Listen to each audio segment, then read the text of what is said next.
Hey guys, let me just give you a quick little overview of my home theater area. It's still a work in progress, but I pretty much have it all planned out, and I'm 80% of the way there.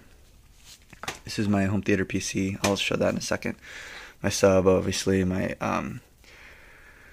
receiver, my TV, which is wall mounted here. I'm going to make this a piece of metal, or somehow make a piece of metal so that I can raise this up so it's like butting up against this, so that this is as close to ear level as possible. My front speaker, these ones, I have to rewire these so that the wires are all hidden, and I got those speakers back there too, the surrounds, the rear surrounds. Yeah, so my plan is basically have my home theater PC back there.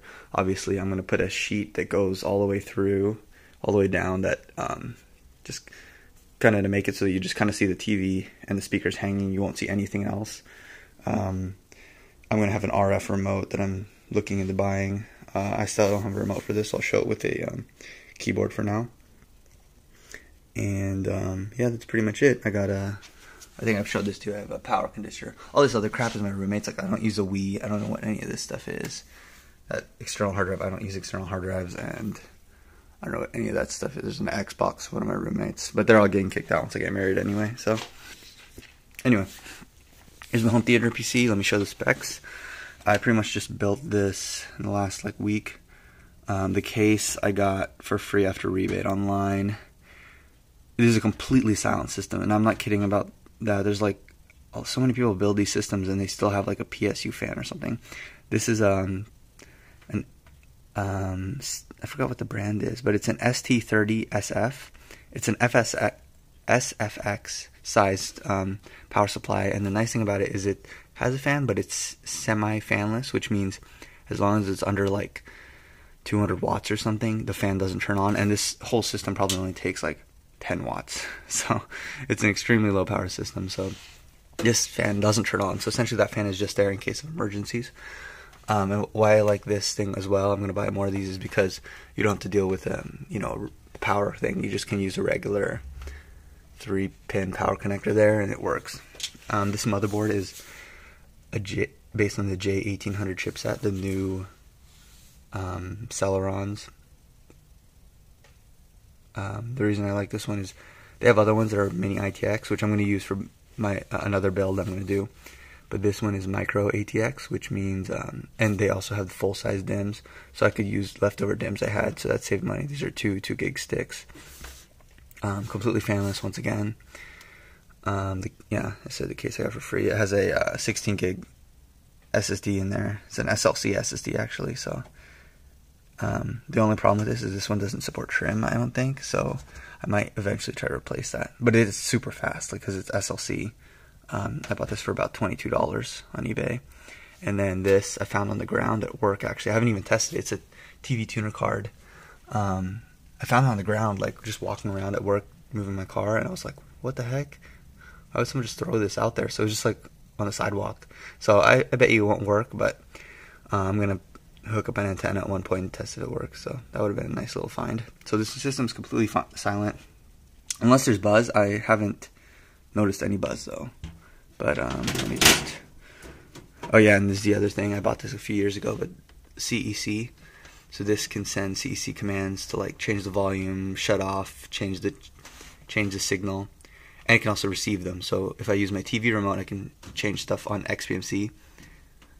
You point at the TV, infrared, it sends a command through, pass through to here, and does that. Or I can use the TV to change the volume, it changes the receiver volume. Or if I change the volume with a keyboard, it changes the receiver volume as well. Or if I tell this thing to shut down, it shuts everything down. So they all pretty much work in conjunction now. I think you can buy this for about $45. I bought this years ago. I bought this 3 years ago probably, when they first came out, but I finally have a legit home theater I'm going to use. I bought this TV about a year ago. No, not even a year ago. Over a year ago. Yeah, a year and a half ago, and it supports CEC. It's a plasma, 50-inch Panasonic. I don't even know if Panasonic makes plasmas anymore, but yeah, plasmas have the best black levels and quality currently. I mean, OLEDs will eventually pass them up, but they're just so expensive. I got this for $500 total with tax and everything from Costco, or no, maybe 600. But yeah, it's a 50-inch plasma. It's beautiful screen, way better than any crappy LCD. The only problem is, you know, obviously it's heavy and stuff, but that doesn't matter because I wall mount all my shit. So yeah, there's a 4x4 in there. I had to cut this, and I think I've showed this before. I bolted. These are like 6-inch bolts, so yeah, that one probably goes all the way, probably all the way through the stud here, and then these ones go deep. These might be 4-inch studs or 4-inch bolts. I don't remember exactly anymore. Yeah, so I just need to mod this, put this there, put a sheet, and get a remote. But let me show you this thing booting up. So press the power button there because this thing was actually off. Get these things in there. So yeah, you hear the receiver and the TV turning on. So whenever you wake or suspend the computer, these things actually turn on. So that's one issue I noticed is when it turns on, it doesn't get the signal. So I'm gonna reboot it. But it's not an issue if you suspended it. You see how quick it reboots. I just pressed it about 3 seconds ago. And open elect is just extremely fast, and then plus you got, you know, that SLC SSD. SLC wouldn't speed up reads, but it does speed up writes. So like anytime if you scrub the database or do any of that stuff in XBMC, it's just like really fast. I don't know how people survive like using XBMC on a Raspberry Pi. It's just like I feel like I want to jump off a bridge if I do that. Oh crap, I can't even find the other thing. But yeah, completely silent. Obviously there's no fans, no buzzing. It's such a small system. Okay, let's see. So yeah, I need to get a remote obviously because this isn't the ideal way to do things. But let me block off the light. Where the heck is the light? I can't really do it. Okay. So, yeah, I'm going to change the volume here. So I think I hit function. So you can see I'm actually changing the receiver volume with the media keys. So if you had a remote, that's actually changing the receiver volume on there. Let me put that down because it's like 6 a.m. right now. Okay. And you can see there's no lag whatsoever because it's a the latest dual core, and it's on an SSD, and it has adequate RAM. It's not like a Raspberry Pi running on half a gig of RAM. It has 4 gigs in there. 2 gigs is fine for this, but that's all I had, and this system has dual channel RAM, so it's better to have 2 sticks because it can have faster access to that RAM.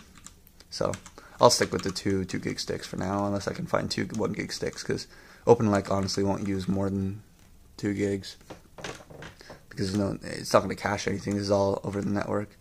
Let me do a quick movie test. I don't know what movie this is. Yeah, so you can see it pretty much starts instantly. That's over the network. Let me do another one. Yeah, so this one's bigger. It's 12 gigs. But let's see how quick it starts. Yeah, I think it actually started faster than we saw. It's just a black. But you can see, yeah, there's no responsiveness issues like my cousin's Raspberry Pi. Like, if you bring up the menu while you're playing stuff, it starts lagging. It's like ridiculous. Yeah, so everything works as expected. Only thing I need is a remote. Yeah, so you can see everything. Boom, you can navigate all the menus just fine. Yeah, okay. Well, anyway, I'm going to suspend this thing, and I'll show that. So when I click suspend, it shut off the receiver and the TV, as you can see. And now I'm going to wake it up. Oh, is it going to wake up? Yeah. So it woke up.